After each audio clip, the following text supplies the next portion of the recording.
এবার তৃণমূলের অভিযোগেই বিদ্ধ তৃণমূল। বিরোধী দলনেতা নির্বাচনে সই জালের অভিযোগ, অভিষেকের পাঠানো প্রস্তাবে 13 জাল স্বাক্ষর। অধ্যক্ষের দৃষ্টি আকর্ষণ করেন দুই বিধায়ক। ইতিমধ্যে আপনারা জানেন যে সই কাণ্ডে একেবারে স্পিকারকে অভিযোগ জানান তৃণমূলের দুই বিধায়ক। একদিকে এন্টালি তৃণমূল বিধায়ক সন্দীপন সাহা এবং অন্যদিকে উলুবেড়িয়া পূর্বের তৃণমূল বিধায়ক ঋতব্রত বন্দ্যোপাধ্যায়।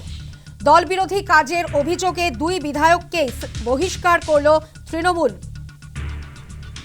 ইতিমধ্যে আপনারা জানেন যে কিছুক্ষণ আগেই নবান্নে সাংবাদিক বৈঠক করেন শুভেন্দু অধিকারী এবং সেখানেই কিন্তু তিনি স্পষ্ট করেছিলেন যে তৃণমূলের দুই বিধায়ক, একদিকে ঋতব্রত বন্দ্যোপাধ্যায়, অন্যদিকে সন্দীপন সাহা, এই দুই বিধায়কই অধ্যক্ষের কাছে সরাসরি তারা কিন্তু এই অভিযোগ জানান এবং সেই অভিযোগের ভিত্তিতেই কিন্তু ইতিমধ্যেই হেয়ার স্ট্রিট থানায় অভিযোগ দায়ের হয়। কিছুক্ষণ আগেই নবান্নের সাংবাদিক বৈঠক করে সে কথা স্পষ্ট করেছেন মুখ্যমন্ত্রী শুভেন্দু অধিকারী এবং তার কিছুক্ষণ পরেই দুই বিধায়ককে দল থেকে বহিষ্কার করল তৃণমূল।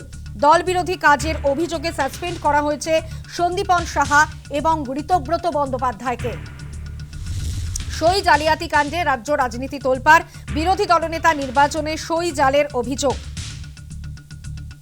ইতিমধ্যে এই ঘটনার তদন্ত করছে সিআইডি। ঘটনায় সিট গঠন করে শুরু হয়েছে তদন্ত। 13 জন বিধায়কের সঙ্গে তারা কথা বলেছে সিআইডির আধিকারিকরা, বয়ান সংগ্রহ করেছে, ভিডিওগ্রাফি হয়েছে।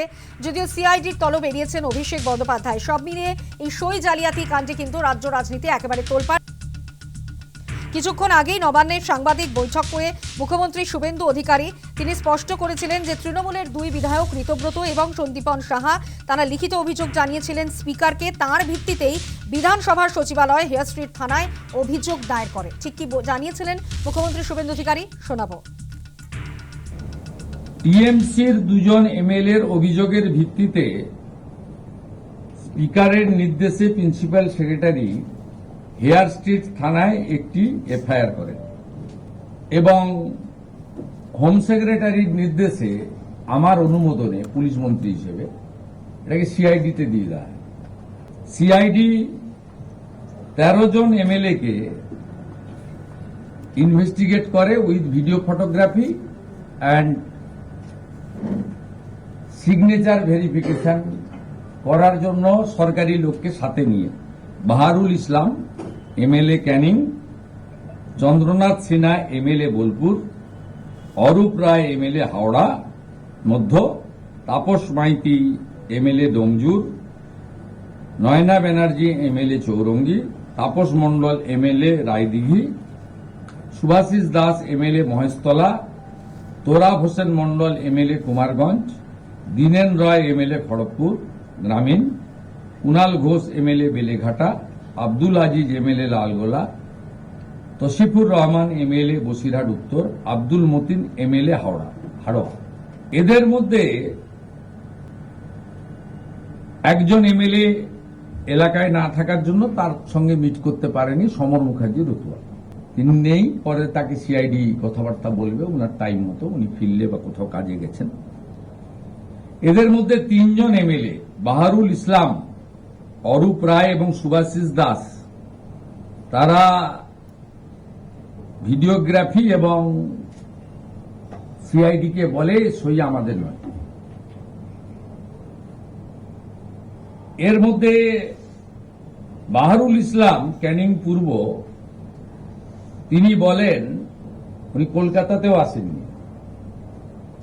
এদের যে হেরে যাওয়ার পরে চুরির অভ্যাস কাটেনি, যে স্ট্যাম্প ভেটারান চোর এরা, এত প্রতিষ্ঠিত চোর, এটা তো দেখা যায় নিজের দলের এমএলএদের সই জাল করেন এবং 3 জন এমএলএ সেটা কনফেস করে সিআইডির সামনে, হ্যান্ডরাইটিং এক্সপার্ট এবং ভিডিওগ্রাফির সামনে। তো তারা কেন ফাঁসবেন? মালের দায়িত্ব আরোহী, কেন ফাঁসবেন তারা বেচারীরা? সব চোরেদের পাঠশালা কালীঘাটের টালির চালা। বহিষ্কৃত তৃণমূল নেতা সন্দীপন সাহা তিনি আমাদের ঠিক কি জানিয়েছেন এ বিষয়ে, শোনাবো। দল একটি অনৈতিক কাজ করছিল, তার প্রতিবাদ করার জন্যই প্রথম দেখলাম নৈতিক কাজ করার জন্য যারা অনৈতিক কাজ করেছে তারা পদক্ষেপ নিচ্ছে যারা নৈতিক কাজ করেছে তাদের বিরুদ্ধে। তাহলে ভাবুন দলের মানসিকতাটা কি, অনৈতিক কাজকে সমর্থন করা এবং যারা নৈতিকতা পালন করে নিজের দায়িত্ব পালন করে তাদেরকে পানিশমেন্ট দেওয়া, এটাই এই দলের নীতি, এটাই এই দলের ভাবধারা। নিশ্চিতভাবে আমরা অভিযোগ জানিয়েছিলাম। 6 তারিখে আমাদের মিটিং এ ডাকা হয়, সেই মিটিং এ একটা অ্যাটেন্ডেন্স খাতায় সই করানো হয়, কোনো রেজলিউশন সেদিন পাস হয়নি যে কে লিডার অফ অপোজিশন হবে, সেটাকে না করে পরবর্তীকালে দেখলাম সেই অ্যাটেন্ডেন্স খাতাকে রেজলিউশনে পরিণত করে এবং বহু বিধায়ক যারা সেদিন উপস্থিত ছিলেন না তাদের নাম ব্লক লেটারে লিখে সেটা জমা দিয়ে দেওয়া হলো মাননীয় অধ্যক্ষের কাছে। এর চেয়ে বড় অনিয়ম আর কি হতে পারে? এই অনিয়মে অংশীদার আমরা হতে চাইনি বলেই আমাদের যেই দায়িত্ব বিধানসভায় যখন আমরা শপথ নিয়েছিলাম, সেই শপথ যখন নিয়েছিলাম সেই শপথকে রক্ষা করার যেই দায়িত্ব, সেই দায়িত্ব আমরা পালন করেছি। একটা বিষয় যেখানে নিয়ম মেনে রেজলিউশন পাস করে সেটা সরকার পক্ষ হোক বিরোধী পক্ষ হোক সেটাকে জমা দিতে হয়, সেখানে কোনো নিয়ম মানা হলো না, রেজলিউশন আকারে পাস করা হলো না, চাপিয়ে দেওয়া হলো, অর্ধেকে জানেই না সেটাকে চাপিয়ে দেওয়া হলো। এটা কি অনৈতিক নয়? এটাতে কি আমরা প্রশ্নের মুখে পড়বো না?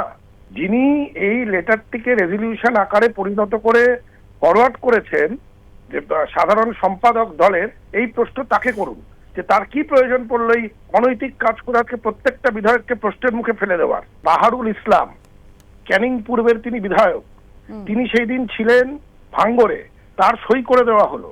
তা পরবর্তীকালে এটার ইনভেস্টিগেশন প্রসেসে তার বাড়িতে গিয়ে ইনভেস্টিগেশন হলো, সে তো বেচারা জানেই না সে কেন এই ইনভেস্টিগেশনের সম্মুখীন তাকে হতে হবে, তার দোষটি কোথায়? 80 জন বিধায়ক নির্বাচিত হয়েছে, এই সই জাল করার কোনো প্রয়োজন ছিল না। সবাইকে স্বচ্ছতা বজায় রেখে বলে দেওয়া দরকার ছিল যে আজ আমরা এই রেজলিউশন পাস করব, যাদের সমর্থন আছে তারা সই করুক, তাহলেই তো হয়ে যেত বিষয়টা। কিন্তু সেটা তো হলো না, অ্যাটেন্ডেন্স খাতাকে রেজলিউশনে পরিণত করা। আমি নিশ্চিত যে বাকি সব বিধায়কদের সাথে আমার কথা হয়নি, কিন্তু যাদের মধ্যে নৈতিকতা বোধ রয়েছে, যারা বিধানসভার আইনকে সম্মান করে, শপথকে সম্মান করে রক্ষা করতে চায়, তারা এটাকে সমর্থন করতে পারে না, এই বিষয়ে আমি নিশ্চিত। বহিষ্কার যদি করে থাকে সেই চিঠি আসুক, তার জবাব দেবো, আইনত জবাব দেবো।